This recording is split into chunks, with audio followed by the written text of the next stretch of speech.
till tomorrow things which have to be done today. At some point in our lives, we have postponed or delayed our projects needlessly as time like sun sips through the hourglass. Once upon a time, a cuckoo made a cozy nest in a field of young wheat and lived there with her young ones. As the days passed, the wheat stalks grew tall and the young birds too grew in strength. Then one day, as the ripe golden grain waved in the breeze, the farmer and his son came into the field. "This wheat is now ready for reaping," said the farmer. "We must call in our friends and neighbors to help us harvest."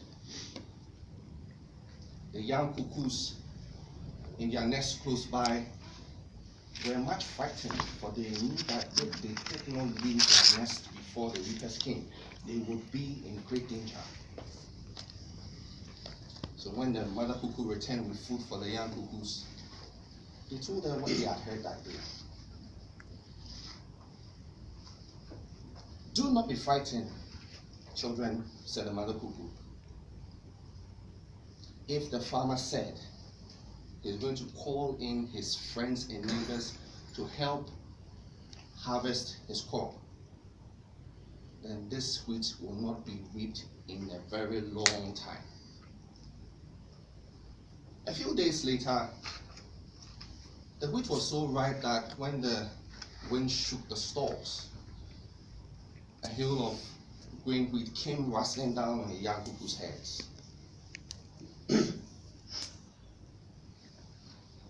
"We cannot stop and harvest. We must harvest at once," said the farmer. "We cannot wait any longer for our friends to come in to help us harvest. Tomorrow, we must set to work ourselves." When the young cuckoos told their mother what they had heard that particular day, the mother said, "Then we must be off at once." That scorching afternoon, they were flapping, flustering, and trying out of wings. And by sunset the following day, when the farmer and his son cut down the grain, they found an empty nest. In much the same way, when a man decides to follow through with his goals and not depend on anyone, you may be sure that there will be no more delays. How many times have you repetitively delayed becoming a member of Toastmasters to develop yourself?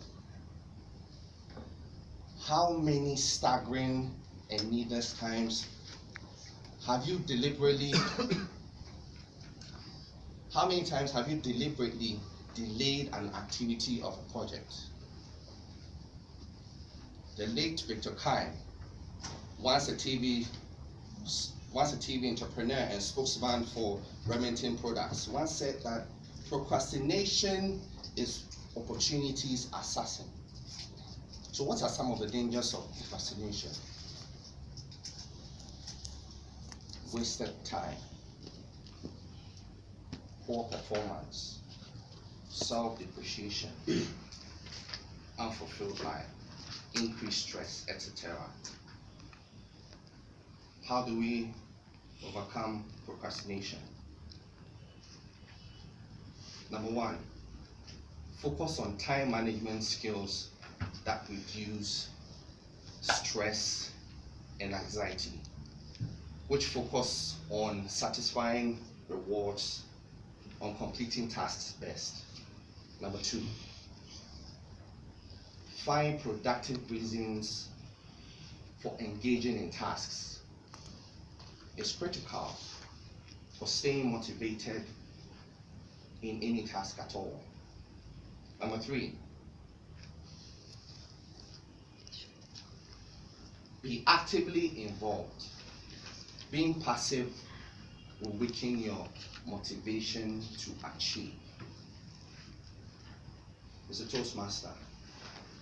Fellow Toastmasters, ladies and gentlemen, anytime you feel like dilly-dallying or shilly-shallying an activity because you have no absolute reason to do it now, I would like you to think about the mother cuckoo and Victor, the mother cuckoo and her young ones, and Victor Kime's quote.